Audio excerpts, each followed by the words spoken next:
बहू बनी ड्राइवर। सीमा की साड़ी रवि से होती है। रवि को नशे की बुरी लत लगी होती है। एक दिन अरे माँ, मेरा एक साइड का शरीर काम नहीं कर रहा है। मैं आज खेतों में कैसे जाऊंगा? अरे बेटा, ऐसा ना बोल। तेरे पापा के जाने के बाद से तू ही घर चलाने का सहारा है। मैं डॉक्टर को बुला लाती हूँ। देखिए बहन जी, रोहन के शरीर के एक साइड में लकवा है। अब वो कभी ट्रैक्टर नहीं चला पाएगा। घर में मंहूसियत का माहौल हो जाता है। लीजिए माँ जी, रोटी खा लीजिए। अरे बेटा, मुझे तो भविष्य की चिंता हो रही है। मेरा एक ही बेटा है और वो भी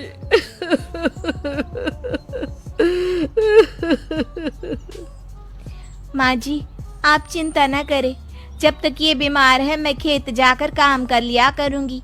वैसे भी नशे के कारण इनका शरीर काफी कमजोर हो गया है।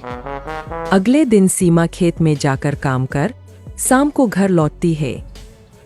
ये ले बेटा, पानी पी ले। कैसा रहा काम का पहला दिन? माँ जी, काम तो ठीक है, लेकिन मैं अगर ट्रैक्टर चलाना सीख लूँ ना तो काम और भी आसान हो जाएगा। अरे बेटा, दुनिया क्या कहेगी कि औरत होकर ट्रैक्टर चला रही है। माँ जी, या तो हम दुनिया देख ले या अपना घर, कोई बात नहीं। जब ये ठीक हो जाएंगे तो सब ठीक हो जाएगा। अरे बहू, जरा बाहर तो आना। जी माँ जी।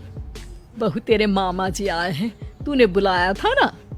हाँ माँ जी, वो मामा जी ना आज से मुझे ट्रैक्टर चलाना सिखा। सीमा मामाजी से ट्रैक्टर चलाना सीखती है। वो मन लगाकर खेतों में काम करती है। और एक दिन माँ जी, पता है इस बार पूरे गांव में सबसे ज्यादा फसल का उत्पादन हमारे खेतों में हुआ है। इस साल तो खूब पैसे आएंगे। हाँ। सास खुश नहीं होती है। वो चुपचाप वहाँ से जाने लगती है। तभी सीमा उसे रोक लेती है। क्या हुआ माँ जी, आपको खुशी नहीं हुई? बेटा, आज डॉक्टर साहब बोल रहे थे कि रोहन के ठीक होने के लिए 5 लाख रुपए की जरूरत है। समझ नहीं आ रहा क्या करूं। सीमा शांत हो जाती है। अगले दिन सास सीमा के पास आती है। बेटा, ये मेरे गहने हैं। इसे अपने गहनों के साथ जोड़कर सुनार को दिया। जितने पैसे हो ले आ। डॉक्टर को आज ही देने हैं। सीमा अपने गहने और सास के गहनों को लेकर दुकान में बेचकर पैसे लेकर घर आ जाती है। माँ जी, सिर्फ 3 लाख रुपए का ही इंतजाम हो पाया है। बाकी के पैसे कैसे आएंगे? बेटा, अब तो एक ही चारा है, हमें जमीन भी बेचनी पड़ेगी। माँ, खेत बेच देंगे तो खाएंगे क्या? अरे बेटा, कोई दूसरा चारा भी तो नहीं है। रोहन ठीक हो जाए तो वो मेहनत करके इससे भी बड़ी जमीन ले लेगा। सास बहू मिलकर खेत भी बेच देते हैं। अब पूरे पैसे लेकर सास डॉक्टर के पास जाती है। डॉक्टर साहब, ये लीजिए सारे पैसे। बस किसी तरह मेरे बेटे को ठीक कर दीजिए। आपका बेटा ठीक तो हो जाएगा, लेकिन 6 महीने का समय लगेगा। सास बहू सोच में पड़ जाते हैं कि अब तो कोई जारिया भी नहीं रहा जहाँ से उन लोगों की कमाई हो। अब कमाएंगे नहीं तो खाएंगे क्या?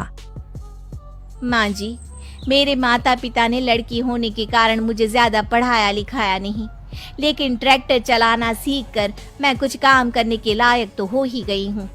अरे बेटा, ट्रैक्टर अब कहाँ चलाएगी? खेत तो बिक गए हैं। माँ जी, मैं किसी और के खेतों में दिहाड़ी में काम कर लूंगी। कुछ तो पैसे आएंगे ही ना। कहकर सीमा काम करना स्टार्ट कर देती है। जैसे तैसे उन पैसों से गुजारा चल ही रहा था। माँ जी, पास के अस्पताल से मुझे नौकरी के लिए ऑफर आया है।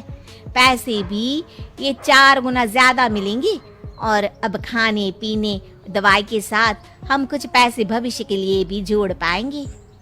लेकिन काम क्या है बहू? माँ जी, मुझे अस्पताल की एम्बुलेंस चलानी है। अरे, तू तो मेरी बहू नहीं, बेटा है। बेटा, जरूर जा बेटा। और हाँ, तूने पूरे गांव में एक मिसाल कायम कर दिया कि हर काम हर कोई कर सकता है। उनके लिए लड़की या लड़का होने की कोई जरूरत नहीं। सीमा मन लगाकर काम करना शुरू कर देती है। आगे जाकर वो